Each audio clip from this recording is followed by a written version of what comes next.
Hello everyone, step to success classes में आप सभी का स्वागत है। डेली करंट अफेयर्स सीरीज में आज के वीडियो में हम लोग 25 से 27, 25, 26 और 27 तीन दिन का करंट डिस्कस करेंगे। ठीक है, ये करंट के जो क्वेश्चंस हैं, जितनी भी सरकारी नौकरियों के लिए परीक्षाएं होती हैं, जैसे यूपीएससी है, बीएससी है, पीएससी है, एसएससी, बैंक, आरआरबी है, इन सभी परीक्षाओं की दृष्टि से जो है वो बहुत महत्वपूर्ण प्रश्नों का ये कंपाइलेशन है और आपको इन परीक्षाओं में जो है वो बहुत सहायता करेगा करंट के क्वेश्चंस सॉल्व करने के। ठीक है, तो स्टार्ट करते हैं अपने पहले क्वेश्चन से। पहला क्वेश्चन है, भारत के नियंत्रक एवं महालेखा परीक्षक कैग सीएजी या comptroller and auditor general of India ने 2024 से 27 के लिए किस संगठन की अध्यक्षता संभाली है?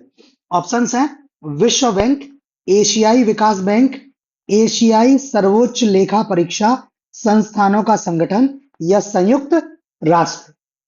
तो इसका जो सही जवाब है वो आपका ऑप्शन सी, ये जो एशियाई सर्वोच्च लेखा परीक्षा संस्थानों का संगठन है, जिसको शॉर्ट फॉर्म में ASOSAI बोलते हैं, इस संगठन की अध्यक्षता जो है भारत के कैग ने 2024 से 27 के लिए संभाली हुई है। ये जो ASOSI है, इसको आप इंग्लिश में बोलेंगे Asian organisation of supreme audit institutions. इसकी 16वीं सभा में 22 SAI जो संस्थान है, इनके प्रमुखों सहित 42 देश के 200 प्रतिनिधियों ने भाग लिया हुआ है। ठीक है, और अब इसका जो सदस्य संख्या है वो कुल कितनी हो गई है? 48 हो गई है। हालांकि आपके लिए मेन इंपॉर्टेंट जो है वो ये नाम है, इसका फुल फॉर्म है और इसका इंग्लिश में फुल फॉर्म क्या है। ठीक है, अगला क्वेश्चन है, 2025 में विश्व दृश्य श्रव्य और मनोरंजन शिखर सम्मेलन या वेब्स WAVES, अगर इंग्लिश में इसको पढ़ेंगे तो इंग्लिश में नाम है इसका world audio visual and entertainment summit. इसकी मेजबानी कौन सा देश करेगा? अमेरिका, जापान, भारत और फ्रांस। तो सही जवाब इसका ऑप्शन सी, ये भारत जो है वो वर्ष 2025 के विश्व दृश्य श्रव्य और मनोरंजन शिखर सम्मेलन की मेजबानी करेगा। इस सम्मेलन का आयोजन 5 से 9 फरवरी 2025 के बीच में किया जाएगा और ये शिखर सम्मेलन जो है वो पहला ऐसा वैश्विक शिखर सम्मेलन होगा जो मीडिया और मनोरंजन उद्योग के सभी पहलुओं को कवर करेगा। ठीक है, सम्मेलन तो बहुत सारे होते हैं, बट ये जो है एक कंप्लीटली इंक्लूसिव सम्मेलन है मीडिया और मनोरंजन उद्योग के सभी पहलुओं को कवर करने के लिए। और इसका उद्देश्य जो है, आयोजन का उद्देश्य, ये देश के मीडिया और मनोरंजन उद्योग को बढ़ावा देना और वैश्विक स्तर पर इसकी पहुंच बढ़ाना है। ठीक है, नेक्स्ट क्वेश्चन है, पुणे हवाई अड्डे का नया नाम क्या रखा जाएगा? बाल गंगाधर तिलक अंतरराष्ट्रीय हवाई अड्डा, छत्रपति शिवाजी महाराज पुणे हवाई अड्डा, जगत गुरु संत तुकाराम महाराज पुणे अंतरराष्ट्रीय हवाई अड्डा और अहिल्याबाई होलकर पुणे हवाई अड्डा। तो इसका सही जवाब जो है वो ऑप्शन सी, ये संत तुकाराम जी हैं, उनके नाम पर ही पुणे हवाई अड्डे का नाम बदलकर जगत गुरु संत तुकाराम महाराज पुणे अंतरराष्ट्रीय हवाई अड्डा नाम रखने का जो है वो प्रपोजल अभी महाराष्ट्र सरकार ने जो है वो बनाया हुआ है। हालांकि अभी नाम परिवर्तित नहीं हुआ है, पहले ये नाम परिवर्तन का जो प्रस्ताव है इसको मंजूरी के लिए केंद्र सरकार को भेजा जाएगा और यदि केंद्र सरकार एग्री हो जाती है तो फिर हवाई अड्डे का नाम परिवर्तित होकर जगत गुरु संत तुकाराम महाराज पुणे अंतरराष्ट्रीय हवाई अड्डा हो जाएगा। ठीक है, बाकी बात करें संत तुकाराम जी की, तो ये 17वीं शताब्दी के जो भक्ति आंदोलन हुआ है 17वीं शताब्दी में, उस भक्ति आंदोलन के ये प्रमुख संत और आध्यात्मिक कवि थे। ठीक है, इनका जन्म जो है वो देहू कस्बे के लोहेगांव, पुणे का एक देहू कस्बा है, उस कस्बे का गांव है लोहेगांव, जहां पर ये पुणे हवाई अड्डा स्थित है, वहां पर इनका जन्म हुआ था। और ये अपनी भक्ति कविता का नाम है अभंग, इस कविता के लिए प्रसिद्ध हैं और इन्होंने वारकरी समुदाय के माध्यम से भागवत धर्म का प्रचार किया है। तो चूंकि ये हवाई अड्डे का नाम तो जो है महत्वपूर्ण है ही, लेकिन ये संत तुकाराम जी के नाम पर रखा जा रहा है तो उनसे संबंधित डिटेल्स भी जो है वो यहाँ इंपॉर्टेंट हो जाती हैं और उसी को हमने क्या किया है, इसमें इंक्लूड किया है ताकि आपको कहीं से भी कोई डिटेल मिस ना हो जाए। नेक्स्ट क्वेश्चन, ऑस्कर 2025 पुरस्कारों के लिए भारत की आधिकारिक प्रविष्टि ऑफिशियल एंट्री जो है वो निम्न में से कौन सी फिल्म है? RRR, गदर 2, लापता लेडीज और द केरल स्टोरी। तो सही जवाब इसका ऑप्शन सी, ये लापता लेडीज जो पिक्चर है, ये ऑस्कर 2025 पुरस्कारों के लिए भारत की क्या है, आधिकारिक प्रविष्टि या ऑफिशियल एंट्री है। इस फिल्म का जो निर्देशन है, डायरेक्शन जो है, वो किरण राव ने, जबकि इसका प्रोडक्शन जो है वो आमिर खान ने किया हुआ है। ठीक है, और इस जो ऑस्कर समारोह है, ये 97वें ऑस्कर समारोह में है, और इसमें लापता लेडीज को सर्वश्रेष्ठ विदेशी फिल्म कैटेगरी में नॉमिनेट किया गया है। ठीक है, और जिस समिति ने इसका नॉमिनेशन किया था, उस समिति की अध्यक्षता निर्देशक हैं, डायरेक्टर हैं जहान बरुआ, असम से संबंधित हैं, उन्होंने इसकी अध्यक्षता की हुई थी। ठीक है, और इस साल जो ऑस्कर प्रविष्टि के लिए भारतीय फिल्में थी, उनमें 12 हिंदी, 6 तमिल और 4 मलयालम फिल्में थी, और टोटल जो फिल्में थी वो 29 फिल्में थी। ठीक है, तो 3 फिल्म वो जो है, ये 26 फिल्में तो यही लिखी हुई हैं, 12 6 18 4 22 यहाँ लिखी हुई हैं, 7 अन्य भाषाओं की फिल्में जो हैं, टोटल 29 फिल्में इसमें थी। अगला क्वेश्चन, वर्ष 2024 के हांगजो ओपन पुरुष युगल का खिताब किसने जीता है? हांगजो ओपन मेंस डबल का खिताब किसने जीता है? जीवन नेदुनचेझियान और विजय सुंदर प्रशांत, जूलियन कैश और लॉयड ग्लासपूल, कॉन्स्टेंटिन फ्राजेन और हेनरिक जेम्बेस, और रोहन बोपन्ना और दिविश शरण। तो सही जवाब इसका ऑप्शन ए, जीवन नेदुनचेझियान और विजय सुंदर प्रशांत की जोड़ी ने ग्वांगजो ओपन पुरुष युगल का खिताब जीता हुआ है, और इन्होंने फाइनल में जर्मनी के कॉन्स्टेंटिन फ्रांजेन और हेनरिक जेम्बेस की टीम को हराकर खिताब जीता हुआ है। ठीक है, राइट हैंड पे इनकी तस्वीर लगी हुई है।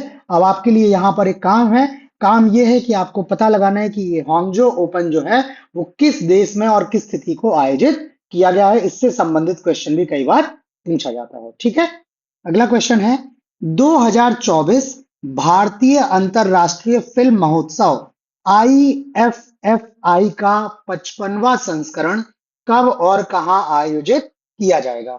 10 से 18 नवंबर दिल्ली, 15 से 23 नवंबर मुंबई, 20 से 28 नवंबर गोवा, और 25 नवंबर से 3 दिसंबर कोलकाता। तो सही जवाब इसका ऑप्शन सी, ये जो 55वां संस्करण है भारतीय अंतरराष्ट्रीय फिल्म महोत्सव या international film festival of India का, इसका आयोजन 20 से 28 नवंबर के बीच में गोवा में आयोजित किया जाना तय है। ये IFFI जो है, ये इसकी स्थापना 1952 में हुई थी, और ये एशिया के प्रमुख फिल्म महोत्सव में से एक है, और इसका आयोजन जो भारत का राष्ट्रीय फिल्म विकास निगम जो है और गोवा राज्य सरकार, ठीक है, इन दोनों द्वारा इसका आयोजन संयुक्त रूप से किया जाता है, और वर्ष 2004 से लगातार ये महोत्सव गोवा में आयोजित किया जा रहा है। ठीक है, अगला क्वेश्चन है, भारत ने वर्ष 2024 के एशिया पावर इंडेक्स में तीसरा स्थान किस देश को पीछे छोड़कर हासिल किया है? दक्षिण कोरिया, चीन, जापान और इंडोनेशिया। तो इसका सही जवाब जो है वो ऑप्शन सी है। ये भारत ने जापान को पीछे छोड़कर वर्ष 2024 का जो एशिया पावर इंडेक्स है, उसमें तीसरे सबसे शक्तिशाली देश के रूप में स्थान हासिल किया है। ये इंडेक्स जो है, ऑस्ट्रेलिया सिडनी का एक इंस्टीट्यूट है जिसका नाम है लोवी इंस्टीट्यूट, इसके द्वारा ये डेवलप किया गया है, और ये इंडेक्स क्या बताता है? एशिया प्रशांत क्षेत्र में संसाधन क्षमताओं और प्रभाव के आधार पर ये क्या करता है? देशों का मूल्यांकन करता है। तो आपको ध्यान रखना है यहाँ पे, इसका नाम भले ही एशिया पावर इंडेक्स है, लेकिन इस इंडेक्स में जो देश शामिल हैं, जो एशिया प्रशांत क्षेत्र के देश हैं, ठीक है, जापान जो है वो प्रशांत क्षेत्र का देश माना जाता है, तो वे देश जो हैं इसमें शामिल होते हैं, और इसमें जो टॉप जो पोजीशन मिली है, या एशिया प्रशांत क्षेत्र का जो सबसे शक्तिशाली देश है, वो अमेरिका है, दूसरे स्थान पर चीन है, और तीसरे स्थान पर इसमें भारत है। ठीक है, और ये भारत की रैंकिंग में जो सुधार हुआ है, जो कोविड महामारी हुई है, महामारी के बाद मजबूत आर्थिक सुधार और जनसांख्यिकीय लाभ के कारण भारत की रैंकिंग में सुधार हुआ है। साथ ही साथ भारत की जो रणनीतिक स्वायत्तता है, और जो भारत का गुट निरपेक्ष दृष्टिकोण है, जो नॉन अलाइनमेंट वाली पोजीशन है भारत की, उसे जटिल अंतरराष्ट्रीय संबंधों को प्रभावी ढंग से संचालित करने में सक्षम बनाता है। ठीक है, और इसी वजह से जो है भारत की रैंकिंग में सुधार हुआ है। अगला क्वेश्चन, हाल ही में भारत द्वारा राष्ट्र को समर्पित किए गए स्वदेशी सुपर कंप्यूटरों का नाम क्या है? परम शिवा, परम विष्णु, परम ब्रह्म और परम रुद्र। तो सही जवाब इसका ऑप्शन डी। ये जो नए 3 स्वदेशी सुपर कंप्यूटर राष्ट्र को समर्पित किए गए हैं, उन सुपर कंप्यूटरों का नाम परम रुद्र है। इनको प्रधानमंत्री नरेंद्र मोदी ने सी डैक पुणे में एक कार्यक्रम के दौरान जो है वो राष्ट्र को समर्पित किया है। ये सी डैक का जो फुल फॉर्म है, यह है centre for development of advance computing. ठीक है, जब जब आपको सुपर कंप्यूटरों का नाम मिलेगा, तब तक आपको सी डैक का नाम देखने को जरूर मिलेगा। और सी डैक का जो फुल फॉर्म है, ये बहुत बार परीक्षाओं में पूछा जा चुका है। तो आप सी डैक का फुल फॉर्म और सी डैक कहां पर स्थित है, ये दो चीजें आपको हमेशा याद रहनी चाहिए। ठीक है, और ये जो सुपर कंप्यूटर हैं, जो राष्ट्रीय सुपर कंप्यूटिंग मिशन है या नेशनल सुपर कंप्यूटिंग मिशन है, उसके तहत स्वदेशी रूप से विकसित किए गए हैं। और इन सुपर कंप्यूटरों को पुणे, दिल्ली और कोलकाता में स्थापित किया जाएगा। ठीक है, अगला क्वेश्चन है, 2023-24 के वार्षिक आवधिक श्रम बल सर्वेक्षण या पीएलएफएस या पीरियोडिक लेबर फोर्स सर्वे के अनुसार हरियाणा की बेरोजगारी दर में कितने प्रतिशत की गिरावट आई है? 5.8%, 4.3%, 6.1% और 5.4%। तो इसका सही जवाब ऑप्शन ए। ये जो 2023-24 का सर्वे है, इस सर्वे के अनुसार हरियाणा की जो बेरोजगारी दर है, उसमें 5.8% की कमी आई हुई है।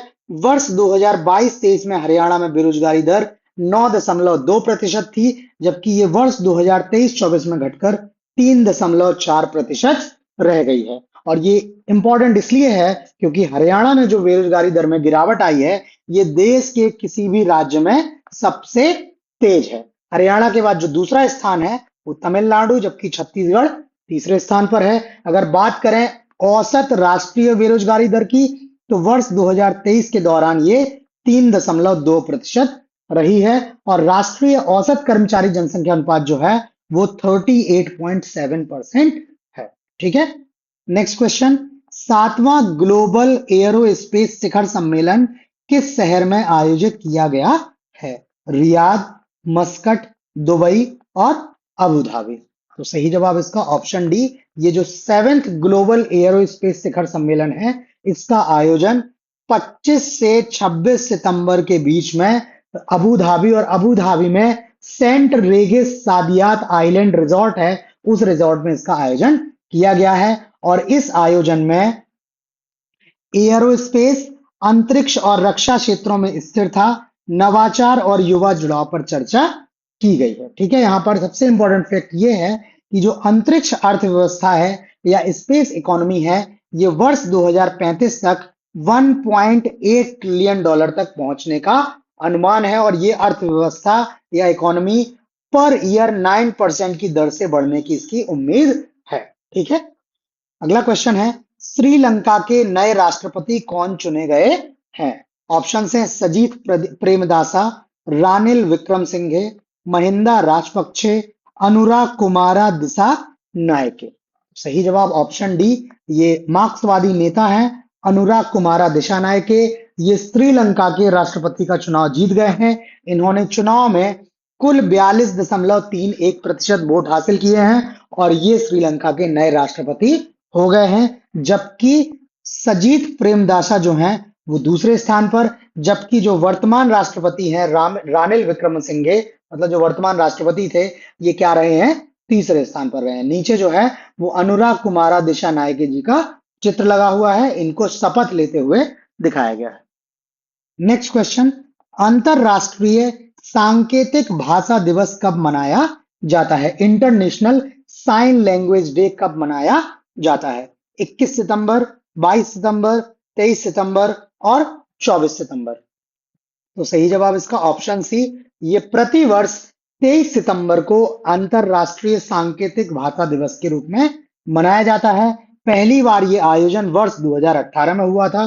तब से प्रतिवर्ष 23 सितंबर को अंतरराष्ट्रीय सांकेतिक भाषा के रूप में, भाषा दिवस के रूप में मनाया जा रहा है। और इसी दिन विश्व बधिर संघ या world federation of the deaf की स्थापना हुई थी। ये स्थापना इनकी 23 सितंबर 1951 को इटली में हुई थी और उसी दिवस की उपलक्ष्य में जो है वो मनाया जाता है। अभी जो WFD है, इसका जो हेडक्वार्टर है या मुख्यालय है, ये फिनलैंड में है। ठीक है, बाकी जो वर्ष 2024 का सांकेतिक भाषा दिवस है, इसका जो विषय या थीम है वो है सांकेतिक भाषा अधिकारों के लिए साइन अप करें। ठीक है, एडिशनल फैक्ट, दुनिया भर में 70 मिलियन से अधिक लोग जो हैं वो क्या हैं, बधिर हैं, जो 300 से अधिक विभिन्न सांकेतिक भाषाओं का उपयोग करते हैं। मतलब जो साइन लैंग्वेज है वो 300 से अधिक टाइप की साइन लैंग्वेज है, जिनका उपयोग ये 70 मिलियन से अधिक बधिर लोग जो हैं वो करते हैं। तो इस तरह से आपका 25 से 27 सितंबर का करंट अफेयर्स कंप्लीट हो गया है। अगर आप ये सारे करंट अफेयर्स PDF के फॉर्म में चाहते हैं तो आप उसके लिए हमसे टेलीग्राम या व्हाट्सएप के माध्यम से जुड़ सकते हैं। टेलीग्राम का जो हमारा ग्रुप है उसका लिंक वीडियो डिस्क्रिप्शन में दिया हुआ है, आप वहां से हमसे टेलीग्राम से जुड़ सकते हैं। बाकी आपको वीडियो कैसा लगा ये आप हमें लाइक करके कमेंट करके अपना फीडबैक देना ना भूलें। आपका फीडबैक जो है वो बहुत महत्वपूर्ण। तो आज करंट अफेयर्स में इतना ही, बाकी नए क्वेश्चंस के साथ जल्द मिलते हैं, तब तक के लिए धन्यवाद।